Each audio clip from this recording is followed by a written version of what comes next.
This is the main dashboard it lands you on. You'd have a map of all of your sites that you can kind of zoom in and out of, hover over them, see where they are.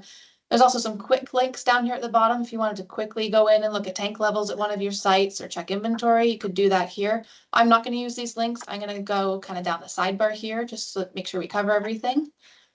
So main dashboard's very, very simple to land on. It looks very similar with all the logins. I believe you just lose the map when you log in as an operator or an owner level.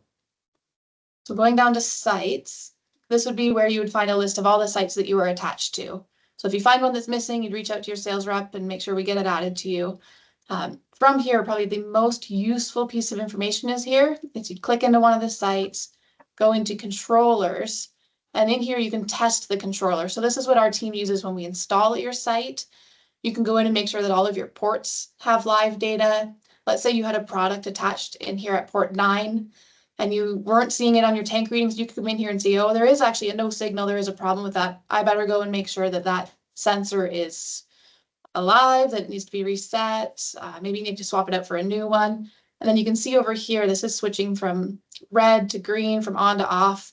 This is where you would go in and test to make sure all of your inputs are firing correctly.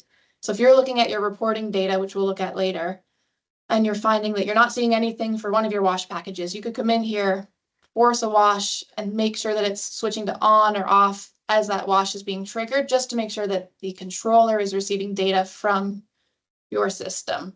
So this is the most useful piece of information under the site data here. So go back to sites. Other things to look for in here, you can go in and verify that all your tanks were set up correctly. Gives you a list of the products, which port it's attached to, what we've named it in your system, the tank size that it's in. So it's a really quick, easy way. Let's say you've switched out your CTA applicator and you're still seeing the old products in here. You could come in, verify that, and get a hold of one of us, and we can come in and change that for you. It just gives you a second level of verification so that we know that you've got accurate data. The other thing that's useful to check in here is under packages. So I'm going to go into one of their top packages here. So you can make sure that we've assigned correctly everything that is in that package. So again, it's just a nice quick double check that all of these products are in fact in this platinum wash. I'm going to ignore the thresholds over here. We will talk about that again when we look at reporting. I think it'll make more sense in that context, but we will touch on that later. I'm going to skip over alert preferences right now as well. Once we've gone through the site, we'll come back and show you what each of those alerts kind of track back to. So if we would have used our dashboard and came in here, clicked on Halo Keswick, it's one of the sites we have up here in Canada, it brings you direct in here. Now, if you wanted to switch between sites, there's a filter site over here. So if you've got more than one site attached to you, you can just toggle between those. And this is a very quick, easy visual to see where your tank levels are at. So I can look in here and see very quickly that all the levels are high. I can probably leave for the weekend. It's not a very busy site. They should be okay. Whereas if I go and look at my test bay, we don't have this site very active, but I would look at this and panic a little, say, oh no, I'm not getting any ice on any of my cars. I better go and top that up before I leave for the day. Or I'm looking at my pre-soak, saying, oh, that's probably not enough pre-soak to get me till the end of the day. I should probably go and top that up. Another thing to look for in here, if you're seeing tanks that have a higher percentage than 100%, there's likely an issue with that sensor. Either the depth wasn't set correctly on it, or the sensor's not getting data anymore. Maybe it needs to be a reset. So it's a quick way to verify if your sensor is reading correctly. If it's over 100%, there's a problem with that sensor. So for inventory and ordering, this is one of the main differences comes in. As a distributor level, you only have access to view inventory and view orders. You don't actually have access to place orders or update the inventory. So I'm going to switch over to a operator level just to show you the functionality of that. We are working to update that. We've heard a lot of feedback that distributors would like the ability to place orders on behalf of their customers. So I've got that in the development queue and they will be working at that. So I'm going to pick on Mr. Froggy's Express. I'm going to go in and look at their inventory. So this quickly shows you each product, what we've named it, kind of a description, the container sizes that you buy it in, as well as the current floor stock. Let's say you just got a delivery. You would come in here and go update inventory. I'm not actually going to update it for you because this is a live site. You'd come in and toggle up how many you have, or let's say you've mysteriously lost one, it walked away on you, you come in here and you could lower your inventory as well. The site is intelligent enough to know if you dump one of these containers into the TRUE-VUE 10 or 20 gallon container, it will take it out of your floor stock for you. I'm going to cancel this. You would then click submit to update the inventory, but I don't want to do that for this site. We go back and look at reordering. This page again shows you a list of all of your products as well as your current floor stock. You can come in here and update your order amount just by clicking up or down on these arrows. And the neat, and one of my favorite features about this site isn't set up with them yet, but I would love to get it set up, is these stock triggers. So the site will know, let's say my stock trigger for this first line is 5. I want to have 5 containers on the ground at all times. If my current stock gets below that 5, it's going to autofill my order amount with the number that I have set up in my autofill amount. So it makes it almost mindless. You could come in here, quick glance it over, quick review once you've set your stock triggers, and know that you're not going to run out of inventory that way because you're always keeping your minimum stock values. If you want to update these autofill amounts, you would come in here, again, use the arrows. At the bottom, there's this update autofill amount, and that would update it for next time you use it. It will remember those settings. If you want to update these stock triggers, you'd probably get a hold of your sales rep. They would then forward that onto the team here, and we could get that set up for you. So once you've come in here, entered all of your order, added your quantities in here, you'd come down and click add to cart. It will then populate down here under shopping cart. There will be a little button here that says submit order. That then emails off to the distributor that's attached to this site. I'm going to pull up what that looks like just to give you an idea. So it'll shoot an email off with the name of the site, the location, some contact details. It gives a request number. We're using that as a PO number in our system, the date the order was submitted. It also gives you a PDF. So in case you wanted to use this as some sort of a pick list or you wanted to print a copy of it, there's a file there for that as well. So I'm going to jump back to the distributor level and dive right into reports. So there's a little down arrow right beside reports, kind of opens up a separate menu here. Latest report pulls up the last report that the controller has data for. So typically that would be yesterday. Let's say for some reason your controller was offline, you didn't wash any cars yesterday. It would then pull up the next previous day that it has data for. I'm going to pick on this site again. So it pulls up a nice little chart here.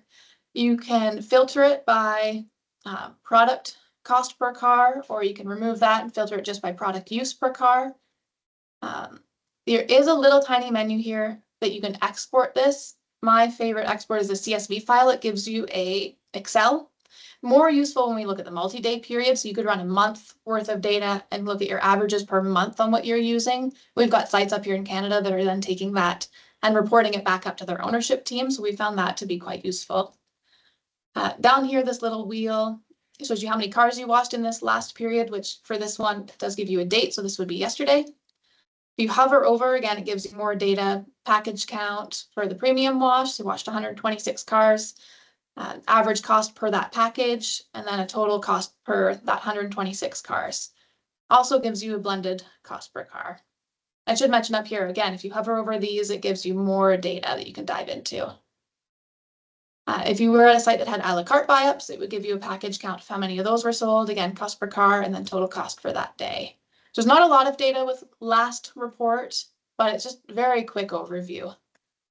Multi-day reports, very similar. We've pre-populated 7 days, 30 days. You can also pick a custom date range. If you wanted to pull up a full quarter or you just wanted to look at 1 week's worth of data, you could do that.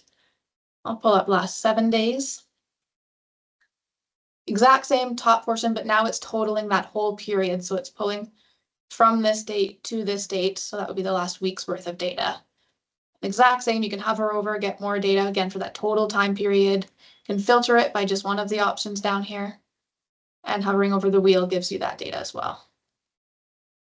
And then with the multi-day, you can scroll down to get more information on specific wash packages. It'll give you a nice graph of the last 7 days, how many cars were washed, and the cost per package in relation to those cars. So you can export each of these individually as well. And then the buy-up is in here. This product use analysis report, it's my personal favorite. Anytime a customer says they're having a problem with a product, this is the report I pull up. I'll pull up last 7 days. It tends to be the most useful for me. And this is going to give you per product how much is being used. And remember when we were talking about those thresholds that were set up on the sites, this is where those come into play. So this site was set up with an expected usage of 6 mils. They want the threshold to be anywhere between 5 and 7 mils is acceptable to them. Anywhere outside of that, you can actually set up an alert so that the next day you'd get an alert to know if you were outside of that range. So very quick, I can see that for the most part, I'm in the gray on this area. It's maybe getting a little high.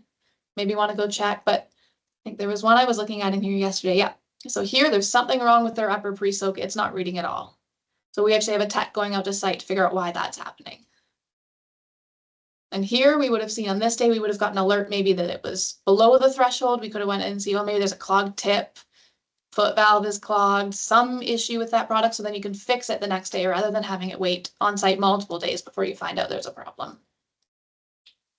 Does that for each of the products. So if you're looking through this and you want any of these expected usages or thresholds updated, again, you just let your sales rep know, they'll let one of us know, and we can get that updated for you. See, this pre-soak, it seems a little jumpy, so I'm hoping they have someone on site there that's going to look at that. I'll go right into alerts then. So in here, it's set up so that you're setting up alerts for yourself, the user that's logged in. So for me, this would be my test distributor. I would have an email attached to that I log in with. That's where those email alerts are going to go to. The pop-up alerts show up on your dashboard page when you first log in. So you might not want to know tank low. You're a high level owner. You don't want to know every time with an email that your tank is low, but you want to pop up every time you log in. So maybe you'd pick just pop up for that one rather than email, but you can do both. If you prefer lots of notifications, you're welcome to set yourself up for both. So controller online and offline, that will tell you, I believe it's next day. It'll tell you if your controller has power or not that day, or at the moment that it triggers. I believe it's quite early in the morning that one would come through. The min-max usages, again, it's next day. You'll find out what happened yesterday. So it'll alert you if yesterday any of those products were outside of those thresholds, that gray area we were looking at. Tank level low, again, I believe it's once a day you'd get this alert. Any product that's below 2 gallons in a container would send an alert through. At inventory level low, this is where those stock triggers come in again. So if you've got a stock trigger of 2, it'll send you an alert when you get lower than that 2. So I'm going to set myself up for a few pop-ups. There'll be quite a few, just to see what they look like here on the dashboard. So this is all the alerts. I've activated all of them. These are all the current active alerts for both sites that I'm attached to. So you could go in and look saying the usage for this product was above the maximum. Usage for this one was below the minimum. This one is a low inventory alert.